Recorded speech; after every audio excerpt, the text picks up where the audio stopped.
Welcome to Stoic Conversations. My name is Caleb Ontiveros, and today it'll be a short solo episode on Christopher Nolan's Odyssey. I got the chance to see it this weekend, and Michael hasn't seen it yet. Perhaps when he gets a chance, we'll get a proper episode for you all and have a full analysis, but this one will just be a quick one on some ideas that you can see from a Stoic lens. A little less of a full movie review because I know there are so many of those. I think overall, both the critics and the hoi polloi, if you will, enjoy the film, rate it well, but of course there are others who have objections to it from across the spectrum of views, critical, philosophical, political, what have you. So I won't get into that too much, though occasionally maybe I'll get a little bit distracted and drift from my original purpose. I thought it was thoroughly enjoyable myself, though it is the kind of film that I believe has some very good moments and also some very bad ones. It doesn't entirely come together, and I see it more as it course has to be understood as a retelling, as Christopher Nolan's Odyssey, as a modern Odyssey, and it's a mistake to go to this film expecting to see something like Homer's Odyssey, whatever that means, or even a Odyssey done by the classical Greeks. It's an Odyssey for the century. And as far as that goes, I thought it did a reasonably good job. As I say, it's had a number of scenes and ideas that I enjoyed, and also some misses, I suppose, and some of the critics have their points. But I'm someone who, as far as Christopher Nolan's films go, really enjoyed Memento. I haven't seen it in a number of years. I'm not sure if it holds up, but I would like to revisit it. And I also think Tenet is one of Christopher Nolan's films in terms of exemplifying what he's good at. I did not like Interstellar very much. I thought Interstellar was disappointing and was not a fan of Interstellar at all. But you can judge me appropriately. But I've gotten distracted already. What I want to share are some Stoic themes, if you will, or anti-themes from the movie. And this is something that I've seen people talk a little less about because Homer's Odyssey is not a Stoic tale. Of course, there are Stoic themes in it, and Michael and I have an earlier episode where we pull out some of those. In some ways, the differences from the poem make this story more Stoic, and that's something I like to get into. In other ways, perhaps less.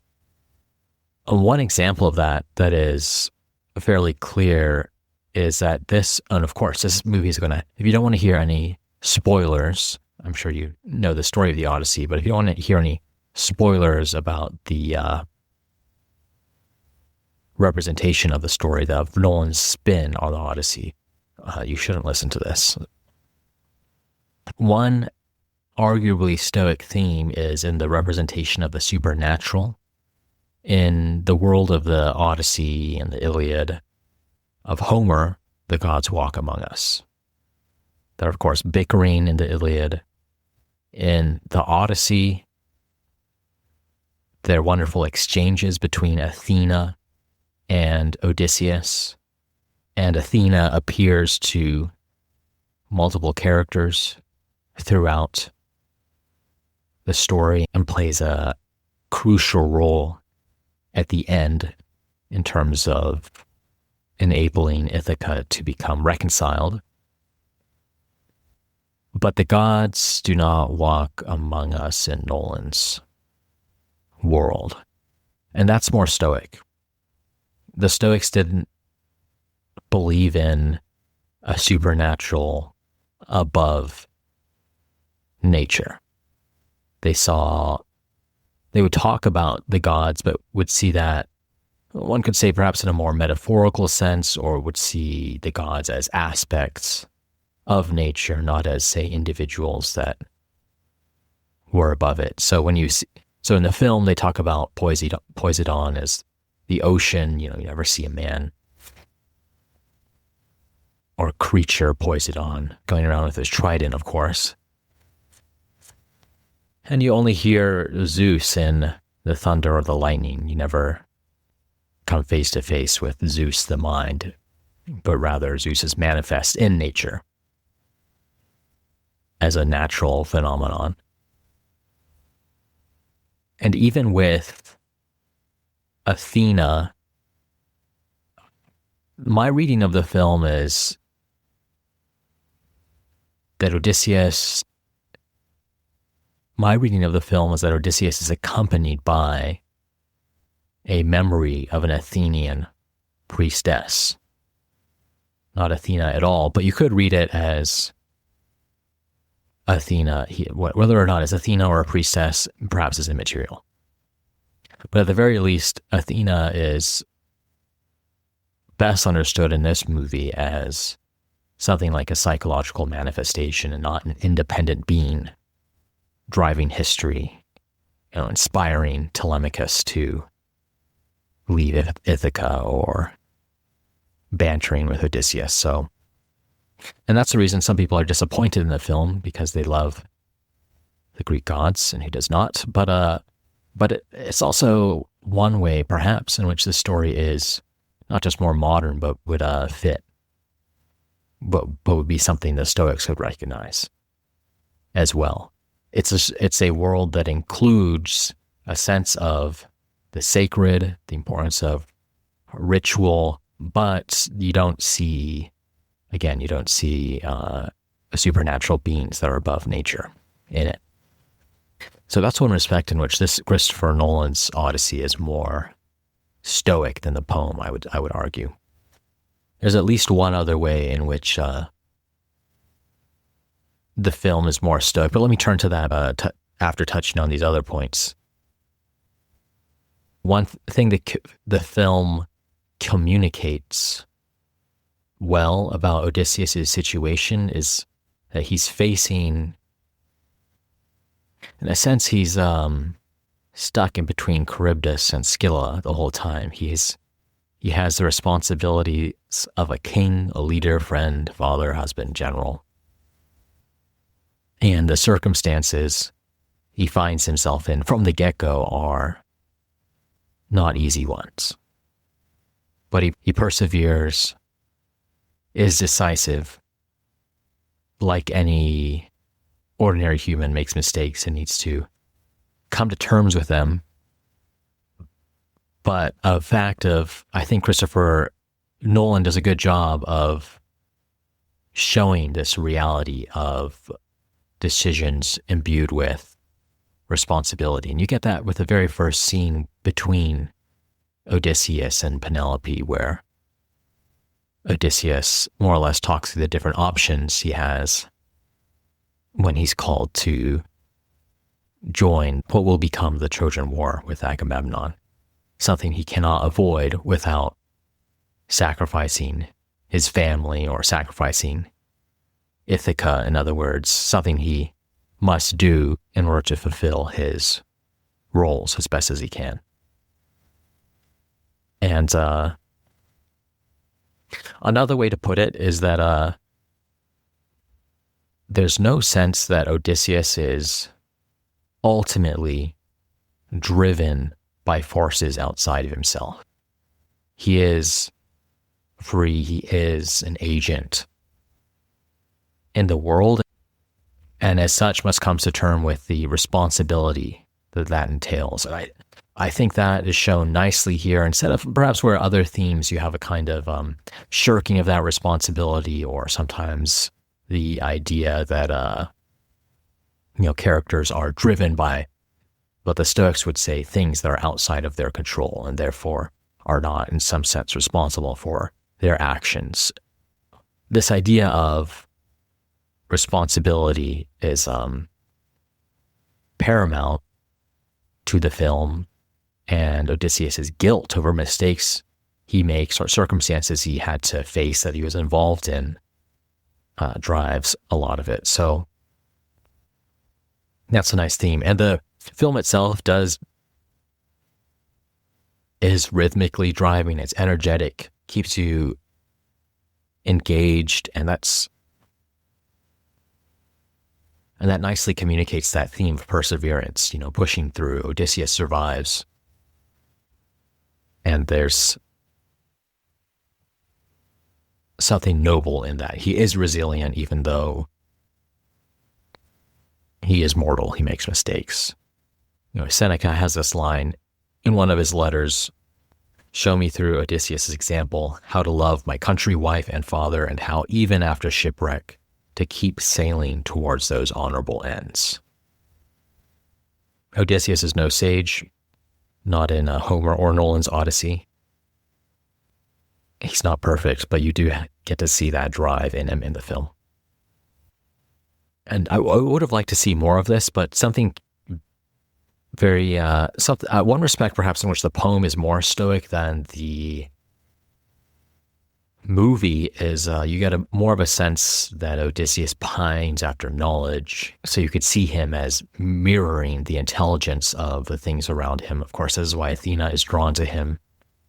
I didn't get that theme as much from the movie, but you do have one of my favorite scenes is the scene of the Sirens, and you get to see Odysseus. The Sirens promise knowledge, and he wants to be tied to the mast because he wants to know what it's like. No one else has heard the Siren song before and lived to tell the tale, and he wants to be that first. So you get a sense of that curiosity, a kind of adventurer's openness to experience that is admirable. You could say that there's a vice there too. Odysseus is too curious. There's probably a nice Aristotelian balance here.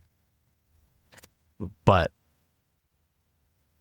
that urge, that drive is a good thing to see, and whatever the balance is, you need some of that.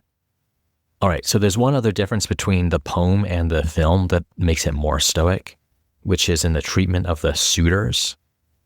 The film makes the suitors, at least a subset of them, into people. There's no other way to say this, I suppose, into people you want to see killed. They are evil people. They try to kill Telemachus, Odysseus' son. They're attempting to ensnare his wife, Penelope. And as such, Penelope wants vengeance as well. So you could see that all as initially an anti-Stoic theme, this desire for vengeance. But I do think the punishment of the suitors in this film is more justified than in the poem itself. And you don't see Odysseus losing his head in rage, which is a way in which the scene is sometimes portrayed.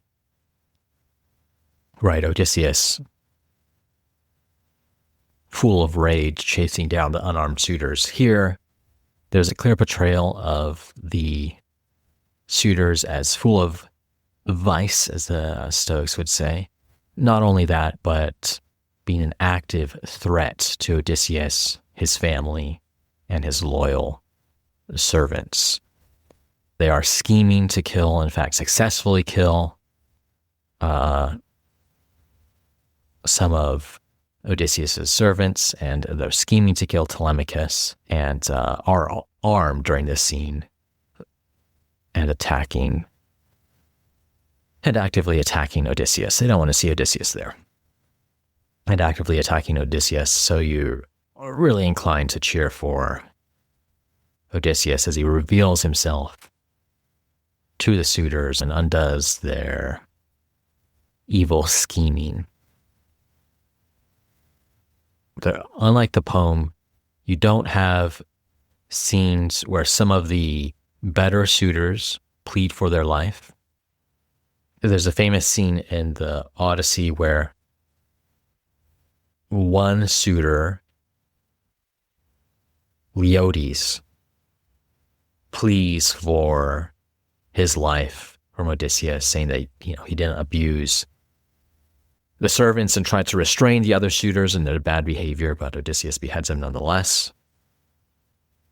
And of course, there's the memorable bit where the female slaves that consorted with the suitors are strung up. Neither of these things occur in the film. There's effectively no punishment for the disloyal female servant. There's just a single one, Melantho, who is scared. You don't see her being killed or beaten or anything of that nature. And a number of suitors clearly bow to Odysseus, recognize him as king, and there's none of them plead for their life. They're either actively attempting to kill him, or have surrendered their arms and recognize Odysseus as the king returned. So in that sense, one could say the film is more Stoic. At this point, the film takes a turn and Odysseus is exiled because he has, according to Nolan's world, violated the rules of Xenia or Zeus's law, this idea of being a good host, by slaughtering some of the suitors. And there's certainly a Stoic theme here. We talked about this idea of being a good host, being a good guest in our episode on the Odyssey. That was 215. But maybe this is something I'll return to in a longer episode. I didn't see this idea explained so clearly in the film. You have this idea that anyone could be a god, therefore you ought to treat them well. There's something cosmopolitan about that. And the Stoics might think well of it, but then it's also said that Odysseus' use of the Trojan horse violates Xenia because it's a gift. It's a deceitful gift, which doesn't make much sense given that it's during a war. I wouldn't think that would necessarily go against the Stoic principles of war, let alone most principles of war. But and then also this idea of the killing of the suitors, which is not necessarily a violation of Xenia, given that it's canon and even expressed in the film that the suitors themselves are terrible guests, and that part of Xenia is knowing when to leave and not going above and beyond and attempting to take someone else's kingdom. So that doesn't make so much sense to me. At any rate, Odysseus is shown to go into exile, and you could also see this as strengthening the idea of the Odyssey in a non-supernatural world, because the killing of the suitors does have the potential to set off a blood feud, given that the suitors' families may want revenge, and that's exactly what Athena solves. So in the world with no Athena, Odysseus must go into exile, perhaps. But still, I didn't see this idea. Maybe other readers, other viewers can make more sense of this, but I didn't see this idea of Zeus's law being exceptionally clear. It's frankly clearer in the poem what that entails. It seems like a little bit of a forced modern interpretation that doesn't fit so well in this world. Nolan's trying to take on board ideas that are not internally consistent between the poem and modern sensibilities, perhaps. At any rate, I think one other aspect of the film that I thought was a little less satisfying, perhaps in that sense less Stoic, is this focus on the therapeutic. There's the Calypso scene, which for me, at any rate, was probably one of the worst aspects of the film, you have Calypso instructing Odysseus to return to the island and let go. Let the ocean take him where it wills. Don't attempt to control the outcome or something of this sort. Talking a little bit like a New Age hippie type. And she's also, prior to this, both saved Odysseus' life and fed him the Lotus while he stays for 7 years on this island before returning home. Anyway, this consuming the Lotus is obviously, one would think, not Stoic, and even in Nolan's world, I would think not especially therapeutic, but at least there's this idea that Odysseus isn't ready to return home because he needs to do some internal work or something of this sort. That's part of what's communicated. And, I mean, of course, there's a sense in which sometimes that can be true, but it's not clear that means you should stay on this island for 7 years. And if it's true that Odysseus ought to return home, that it would be better for him to return home than, internal work be damned, right? It's simply a matter of his duties as a king, father, and a husband to return home, I would think then. So that would be consistent with the rest of the movie and doesn't paint Calypso's actions in a good light. If you see Calypso as a evil character, that might redeem the film in some respects, as someone who is like the poem, trapping Odysseus, attempting to persuade him that he can't return home because he's not ready, and feeding him the lotus flower to prevent him from coming to the realization that he ought to be home.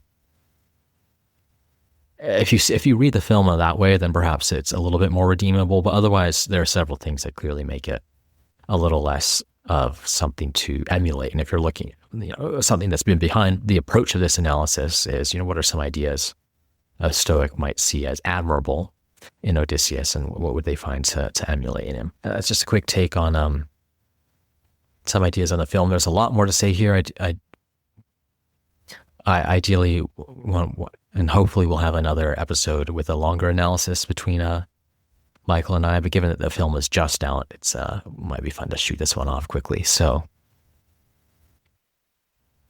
I thought I'd put this episode together. Certainly retained the right to add some other ideas or change my mind on it. I've only seen the film once, so I may do that. But overall, as I said, I thought it was a good film, and there are some nice ideas, Stoic or not, certainly many nice philosophical ideas in the film, and some excellent scenes, which is really some excellent scenes and portrayals of different character types.